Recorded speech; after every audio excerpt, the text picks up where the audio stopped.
அவங்க பிரஸ் மீட்ல எப்படி பின்னாடி தொண்டர்கள் இருப்பாங்க? நிற்பாங்களே எல்லாத்துலேயும். இவங்க கூட உட்காந்துருப்பாங்க, பின்னாடிலாம் சீமான் பின்னாடிலாம் பார்த்தது இல்லையா, பூரா தொண்டர்கள் தான் நிற்பாங்க. அப்போ அவங்களாம் விசில் அடிச்சுட்டே இருப்பாங்க. No comments. விசில் அடிச்சா ஸோ விசில் அடிக்கிறது அதை பற்றி கிடையாது, விசில் பற்றி சின்ன கிடையாது.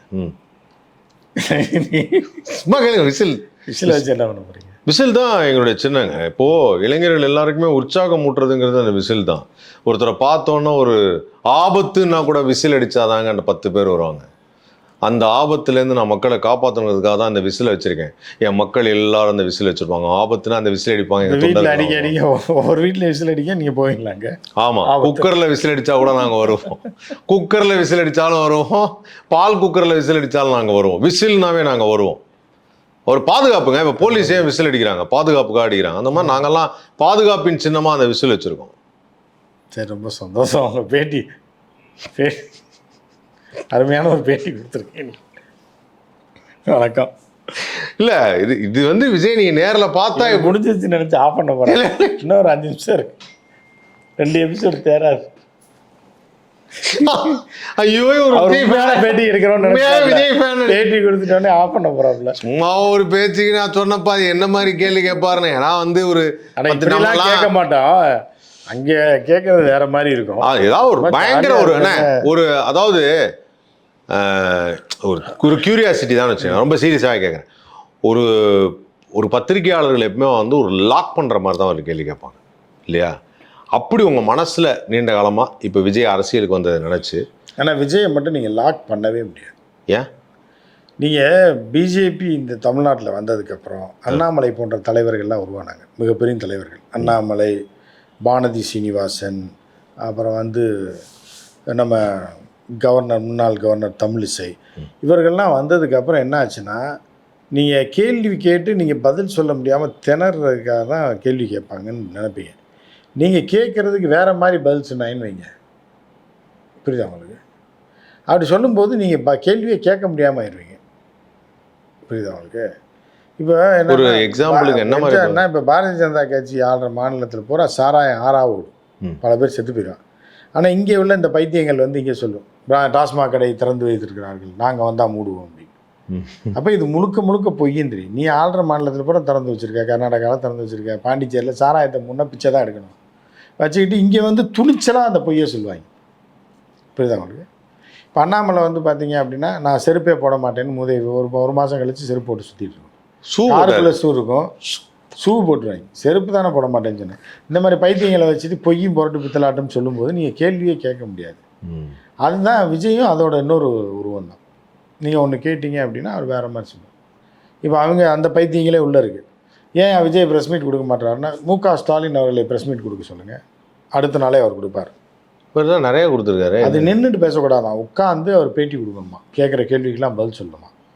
சொன்னார்னா அடுத்த நாளே விஜய் கொடுப்பார் அப்படின்னு ஒரு பைத்தியம் சொல்லுது. ஆனால் இது எவ்வளோ பெரிய விஷயம். அவங்க கட்சிக்கு இவர் சப்போர்ட் பண்ணல, ஆனால் அவங்க கட்சி எல்லாரும் இவருக்கு சப்போர்ட் பண்ணுறாங்க. அதுதான் இல்லை, இதுக்குள்ளே ஒரு அரசியல் இருக்கு. அப்போ அவங்க இவ்வளோ தெளிவாக நீங்கள் யாருமே சொல்ல மாட்டாங்க. அதே என்கிட்ட கேட்குறீங்க, ஒருத்தர் எதிரின்னு ஒரு ஃபிக்ஸ் பண்ணிட்டாரு, அதே என்கிட்ட கேட்குறீங்க, நீங்கள் போய் அவர்கிட்ட போய் கேட்க வேண்டியது என்னன்னு கேட்பாங்க. ஆனால் இவங்களே இப்போ இவங்களுடைய எதிரியாக அவர் எதிரி எல்லாம் காமன் எதிரி ஆகிட்டாங்க. அவர் சாப்பிட்றதுக்கு அவர் சாப்பிடட்டும், நான் சாப்பிட்றேன்னு வாங்கலாம், இல்லை அவர் பாத்ரூம் பண்ண அவர் போட்டும் நான் போகிறேன்னு வாங்கலாம். என்ன பைத்தியம் முடிச்சவங்க, என்ன பேசுகிறாங்கன்னே தெரியல. ஓட்ட கேள்வி கேட்டால் நீ பதில் சொல்லுனா அவர்கிட்ட கேட்டியான்னு. இதுதான் பிஜேபிக்காரன் பாலிசி.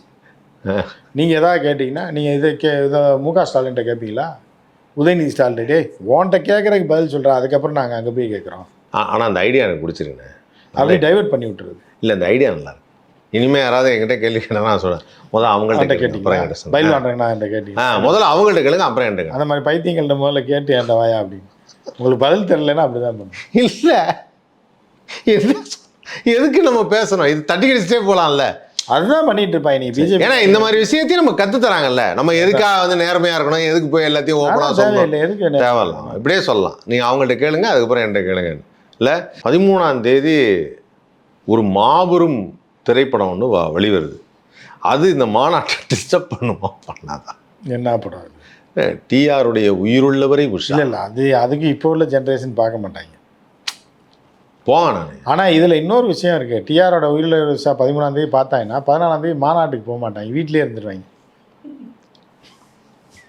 அது எதுக்குன்னு உங்களுக்கு நாளைக்கு போய்க்கலான்னு இந்த மாதிரி ஆயிடும். உணர்வுகளை தூண்டி காதல் உணர்வு வயப்பட்டு என்ன வீட்லேயே இருந்துட்டாங்க. கல்யாணம் என்னைக்கு 14 மாநாடு. ஆமாம், 14 மாநாடு. இதை கெடுக்கிறதுக்காக தான் டிஆர் படத்தை ரிலீஸ் பண்ணாங்க. இப்போ உடனே வந்து விஜய் ரசிகர்கள்லாம் சொல்லுவாங்கல்ல, கெடுத்து தயவு செய்து ஒத்தி வைக்கவும் அப்படின்வாங்கல்ல. சிம்புவோட சதின்றாங்க. சிம்புவோட ஏற்கனவே சிம்பு வந்து அஜித்தோட தானே. ஆமாம், அவர் அஜித்தோட ஃபேனு. அஜித்தோடைய அந்த கார் ரேஸ்க்குலாம் போயிட்டு வந்திருக்காரு. அஜித்தோட கார் ரேஸுக்கு போன சிம்பு ஏன் விஜயோடைய மாநாட்டுக்கு வரல அப்படின்னு கேட்பாங்க. அதுக்கு நீங்கள் பதில் சொல்லுவீங்களா? நான் ஏன் பதில் சொன்னது? விஜய் பதில். அவங்க அப்பா டிஆர்னாலும் வந்திருக்கலாம்னு கேட்பாங்க. அதுக்கு டிஆர் பதில் சொல்லணும். அதுக்கப்புறம் வந்து டிஆர் வந்து முதல் நாள் சதி பண்ணி இந்த படத்தை விடுறது வந்து இளைஞர்களை முடக்கிறதுக்கு, இளைஞர்களை முடக்கி போடுறது. என்ன மாதிரி முடக்கிறது? நீங்கள் என்ன மாதிரி முடக்கிறது? அப்புறம் நைட்டு படம் பார்த்துட்டு வந்தாங்கன்னா வீட்டை விட்டு வர மாட்டாங்க. காலையில் லேட்டாக தூங்கி எழுந்திரிச்சு போயிடுவாங்க. இல்லை 13ஆம் தேதி மத்தியானமே படம் பார்த்தானாலும் வீட்டை விட்டு அடுத்த நாள் தான் வருவான். இப்படி இருக்கும். அப்போ என்னன்னா ரகசிய மந்திரம் அடங்கி இருக்கு அந்த படத்தில். அதனால் ஸோ அது ஒரு பெரிய இப்போ இடைஞ்சல் தான் சொல்கிறீங்க. கட்டாயம் இளைஞர்களுக்கு இடைஞ்சல் தான். பட் ஆனால் டிஆர் வந்து விஜய்க்கு சப்போர்ட் பண்ணுவாரா? இதுக்கு முன்னாடி புலின்னு ஒரு 18 வரைக்கும். ஆமாம், இந்த புலி அந்த புலி அந்த புலி குழம்பு புலி வரட்டு புலி எல்லாம் சொன்னார்ல. அப்போனா விஜய்க்கு சப்போர்ட் விஜயே ஓடி போய் கட்டி பிடிச்செல்லாம் எடுத்துட்டு வந்தார். போரும் அப்படின்னு டிஆர. அப்படியா? ஆமாம், அந்த புலி சொன்னப்போ இவர் போய் நிறுத்தினார். அந்த மாதிரி. ஸோ அந்த காட்சி எனக்கு கண்ணுக்கு முடிஞ்சது. ஏன்னா எனக்கு என்ன தோணுச்சுன்னா, மாநாடு வேறு இருக்குது, ஒரு முக்கியமானது. எல்லாருக்கும் ட்ரைனிங் வேறு கொடுத்துருக்காங்க. 6 மணி நேரம் நிற்கணும்னு இருக்காங்க. டயர்ட் ஆகிடுவாங்க. 6 மணி நேரம் நிற்கணும்னா முதல் நாள் நல்லா தூங்கணும். அவங்க வந்து மாநாடு முடிச்சுட்டு விசா போனாங்கன்னா நல்லது. மாநாட்டுக்கு நல்லது, டிஆருக்கு நல்லது. முதல் நாள் நைட்டு பார்த்தா சிக்கலை வரமாட்டாங்க, மாநாடுக்கு வரமாட்டாங்க. நீ ஸோ டிஆர் படம் வந்து ஒரு போட்டியாக அமையுது. அடுத்தது இப்போ பிரச்சனையே மாநாட்டுக்கு போட்டியாக சிவகார்த்திகேயன் படம் படத்துக்கு போட்டியாக இருந்துச்சு. சிவகார்த்திகேயன் படம் வந்து படத்துக்கு போட்டி, டிஆர் வந்து மாநாட்டுக்கு போட்டி. ஸோ ஆக மொத்தம் வந்து இப்போ சிம்பு ஃபேன்ஸ் எல்லாம் வந்து எல்லாரும் திட்ட போகிறாங்க அடுத்தது. ஆமாம், இல்லை எதுக்காக இந்த படத்தை ரிலீஸ் பண்ணீங்க, எங்கள் மாநாடை நீங்கள் கேவலப்படுத்துறீங்க, சிஎம் பண்ணி திட்ட போகிறாங்க. நல்லது. அப்போ அடுத்த வாரம் ஃபுல்லாக அதை எதிர்பார்க்கலாம். உங்களுடைய என்னுடைய பர்சனலாக நீங்கள் சேலத்தில் இருக்கீங்க, இமேஜின் பண்ணிக்கிறோம். நீங்கள் சேலத்தில் இருக்கீங்க, நான் ஏன் நடராஜில் சுடுகாட்டுக்கு போகிறேன்? சேலத்துக்கு எனக்கு தேவையில்லாமல் எதுக்கு நான் போய் சேலத்துக்கு போய் என்ன பண்ண போகிறேன்? இல்லைண்ணே, ஒரு இமேஜினேஷன். நீங்கள் சேலத்தில் இருக்கீங்க, இது 14ஆம் தேதி மாநாடு நடக்குது. ஆனால் இப்போ நான் ஒரு இமேஜினேஷன், 13ஆம் தேதியே மாநாடு நடக்குது. ஸோ 13ஆம் தேதி மாநாடு சேலத்தில், 13ஆம் தேதி உயிருள்ளவர் விசா. நீங்கள் எதுக்கு போவீங்க? நான் உயிருள்ள விசா தான் கட்டாயம். வேறு எதுக்கு மாநாட்டுக்கு நான் ஏன் போகிறேன்? உயிருள்ள விசா படம் பார்த்துட்டு இல்லைண்ணே, ஒரு செய்தி சேகரிக்க நடந்ததை தெரிந்து உள்ள ஒரு பெரிய ஒரு தமிழ்நாட்டில் ஒரு தமிழ் பிரஜை ஒருத்தர், அவர் வந்து ஒரு பல மக்களுக்கு நீங்கள் எடுத்து சொல்லணும், நீங்கள் மாநாட்டில் நடந்த உண்மை விஷயங்களை சொல்லணும், அப்படின்னு உண்மை விஷயங்களை சொல்லணும்னு நினைக்கும் போது நீங்கள் எப்படி?